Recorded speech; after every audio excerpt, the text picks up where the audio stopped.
Hi! భక్తి మరణాన్ని గూడా జయించగలదని మీకు తెలుసా? ప్రపంచంలో శక్తివంతమైనది ఇనుము. అది దేన్నైనా కోసివేయగలదు.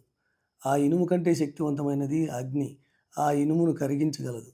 ఆ అగ్ని కంటే శక్తివంతమైనది నీరు. ఆ అగ్నిని ఆర్పివేయగలదు. నీటి కంటే శక్తివంతమైన వాడు మనిషి.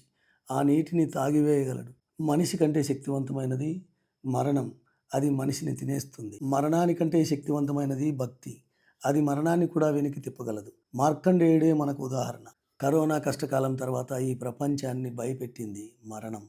సామాన్య మానవుని నుంచి అగ్రదేశాల అధిపతుల వరకు మరణ భయంతో వణికిపోయారు. మరణం అనేది మానవునికి సహజం. కానీ ఎవరు మాత్రం అసహజ మరణం కోరుకుంటారు? క్షణభంగురమైనటువంటి ఈ కాలంలో ఏ క్షణాన ఏం జరుగుతుందో తెలియదు. వీలైనంత వరకు మంచిగా ఉండండి, భక్తి మార్గంలో నడవండి. మరణాన్ని హరించగలవాడు ఆ హరుడొక్కడే. హరహర మహాదేవ్.